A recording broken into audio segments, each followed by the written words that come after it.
São inúmeras conquistas, podemos dizer algumas delas e, portanto, as principais. Primeiro, os prazos processuais serão contados apenas nos dias úteis, o que significará na prática que o advogado não precisará trabalhar sábados e domingos. Portanto, os prazos para o advogado terão apenas esta forma de contagem. Depois, estamos estabelecendo no Código, no texto da lei, as férias dos advogados. Entre 20 de dezembro e 20 de janeiro, os prazos processuais ficarão suspensos e, portanto, a classe não mais dependerá de, a cada ano, uma decisão de um tribunal de justiça ou de um tribunal do trabalho, a boa vontade do CNJ para determinar se teremos ou não o direito às férias. As férias serão agora veiculadas no texto da lei do novo Código de Processo Civil. Nesse período, os prazos ficarão suspensos e também não serão realizadas audiências que necessitam a presença de advogado. Portanto, o advogado, como todos os outros profissionais, teremos agora um mês de férias. Posso destacar também o direito à sustentação oral nos agravos de instrumento, que é uma antiga reivindicação da classe. Atualmente, o advogado não tem direito à sustentação oral e passaremos a ter. E diversas conquistas no âmbito da sobrevivência econômico-financeira do advogado, no âmbito dos honorários advocatícios. Fizemos uma campanha nessa gestão de valorização dos honorários advocatícios. Inclusive, tratamos de demonstrar que é uma questão de justiça não ter honorário aviltado. E também lançamos a ouvidoria dos honorários para que os advogados possam reclamar e possam pedir apoio da OAB contra decisões judiciais que fixam honorários irrisórios. O novo CPC acaba com esse tipo de possibilidade. Não mais deixará a critério do juiz a fixação dos honorários e, portanto, não mais ficaremos à mercê da discricionariedade judicial, mesmo quando as causas forem contra a fazenda pública. Agora, o novo Código fixa um percentual mínimo e máximo. Nas causas contra a fazenda pública, por exemplo, naquelas que atuam cerca de 80% dos advogados, o percentual será entre 10% e 20% do proveito econômico da demanda. E teremos um escalonamento de acordo com o valor da demanda, mas de tal modo que nós não teremos mais honorários como hoje são fixados em valores irrisórios que não remuneram o trabalho do advogado. Além disso, os honorários passarão a ter natureza alimentar, como são os créditos trabalhistas, porque os honorários dizem respeito à subsistência da profissão. Em terceiro, se o advogado, o seu cliente, for vencedor parcialmente na demanda, também terá direito a honorários, acaba com a compensação dos honorários. No caso de sucumbência recíproca, cada advogado terá direito aos honorários na parte em que seu cliente foi vencedor. Isso é importante registrar. E também foram fixados os honorários recursais. Se o advogado teve que trabalhar em uma instância nova do tribunal porque houve um recurso, ele terá direito a novos honorários também. Então perceba o grau e a importância desta estipulação em relação aos honorários e que o advogado, ao final, ele poderá dizer se quer receber os honorários na pessoa física ou na pessoa jurídica de seu escritório, o que significa um ganho tributário, sem dúvida alguma, que se soma já ao ganho do super simples que vem em benefício de toda a classe, o super simples que foi aprovado este ano e que entrará em vigor a partir de 1º de janeiro de 2015. Percebam, portanto, que o novo Código de Processo Civil vem ao encontro do ideário desta gestão, da gestão que diz que o advogado valorizado significa o cidadão respeitado.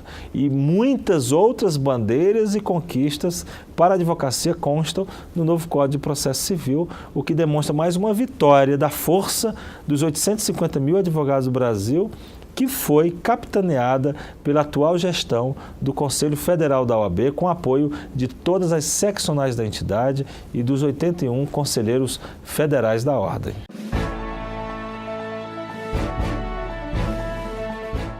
O novo Código de Processo Civil, ele busca unir dois conceitos, 2 princípios que são fundamentais para o cidadão brasileiro no âmbito do processo. O primeiro é o da celeridade. Queremos que o processo judicial seja rápido, aplicando o dispositivo constitucional da razoável duração do processo. A justiça lenta já é sinal de injustiça. Disse isto Rui Barbosa há tanto tempo atrás. E hoje a justiça é muito mais morosa do que na época de Rui Barbosa. Então percebam que há necessidade de agilizar a tramitação da justiça. Por outro lado, também temos que respeitar o devido processo legal, o direito de defesa, que vem em favor da segurança jurídica das partes. Então, como equilibrar essas 2 exigências contrapostas? 2 exigências que são constitucionais: a celeridade e o devido processo legal. A rápida duração do processo com o direito de defesa. É este equilíbrio que o novo Código tenta implementar. Como? Diminuindo e retirando as burocracias do processo. Aquelas etapas processuais que não prejudicam o direito de defesa em não mais existindo, mas agiliza a distribuição da justiça. Eu vou lhes dar 2 exemplos. O primeiro é o fato de que hoje as testemunhas são arroladas no processo judicial de modo a prejudicar a realização das audiências. Normalmente, as testemunhas são informadas ao juiz 10 dias antes da audiência, elas não são encontradas, a audiência não se realiza. Depois, as testemunhas na audiência seguinte não são novamente localizadas, ou estão doentes, ou o endereço informado não era certo, e, portanto, a segunda, a terceira e a quarta audiências não se realizam. O dinheiro do contribuinte é gasto, o tempo do advogado é precioso, o tempo do juiz, dos membros do Ministério Público, das partes, esse tempo é desperdiçado em práticas inúteis. O que o novo Código faz? Autor e réu já informarão suas testemunhas no início do processo e eles ficarão obrigados a levar as suas testemunhas, como ocorre no processo eleitoral e no processo trabalhista hoje. E isso, obviamente, desde que não haja uma justificativa para que o réu ou o autor não possam levar. E isso dará um ganho processual. Talvez numa simples definição como essa, você ganhará 1 ou 2 anos de processo judicial numa burocracia desnecessária. Uma outra situação diz respeito às exceções.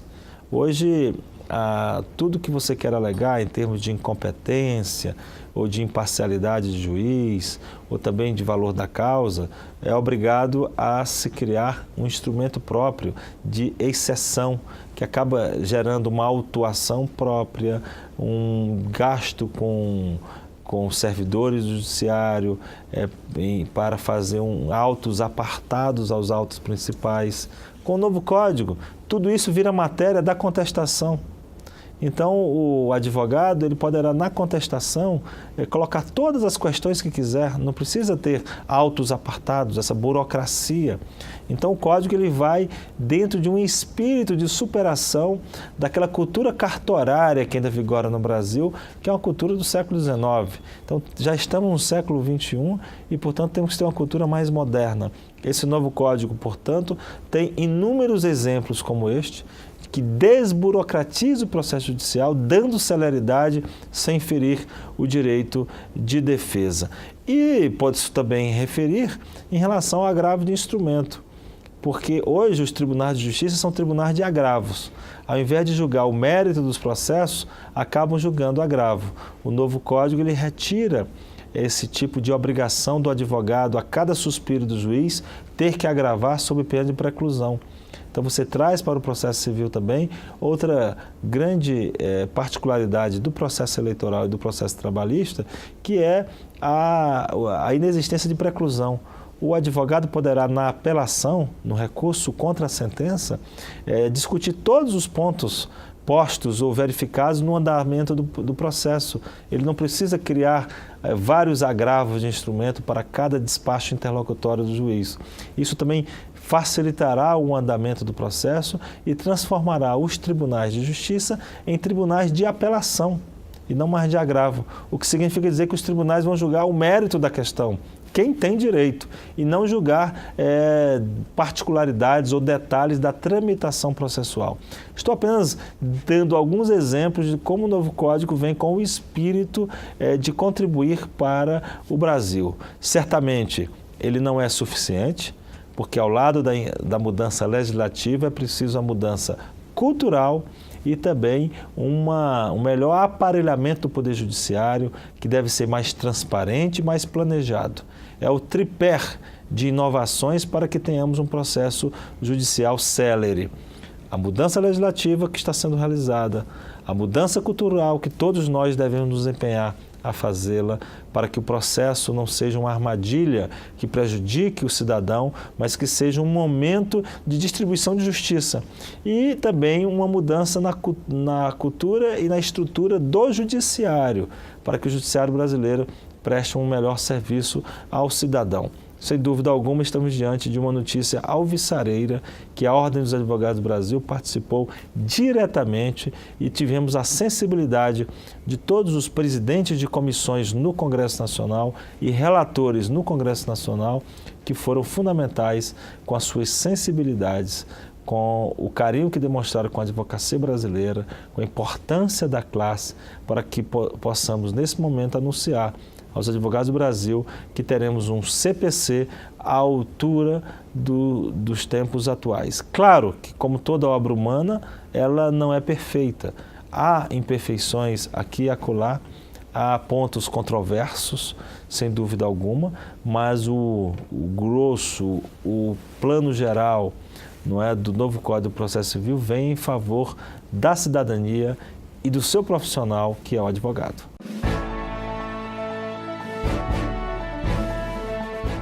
O Brasil passou por uma evolução muito grande na área do direito processual. Tivemos uma época em que os códigos de processos eram em cada estado, eram matérias de competência dos estados, e cada estado, portanto, tinha seu diferente código de processo. Depois tivemos a unificação e a atribuição para a competência federal, para um código de processo único. O que está atualmente em vigor é de 1973, é o Código Buzaide, porque, assim denominado, porque foi elaborado praticamente no gabinete do ministro da Justiça de então, Alfredo Buzaide. Então, um código que não apenas não é moderno, como também foi elaborado em um momento de ditadura militar, um momento obscuro da história do Brasil, e são motivos mais do que suficientes para justificar a edição de um novo código. Além do que, nós passamos ao longo desse período por várias inovações ou micro-reformas do novo Código de Processo Civil, o que passou a ter o atual código ser uma coxa de retalhos. Quer dizer, inovações interessantes foram feitas ao longo dessa história, mas o código atualmente em vigor ele não tem um sentido de unidade. Então esse novo código vem para dar unidade ao processo civil brasileiro, é o primeiro código de processo em um regime democrático e, sem dúvida alguma, ele tenta contribuir para a celeridade da justiça, assegurado o direito de defesa, valorizando o profissional do cidadão, que é o advogado.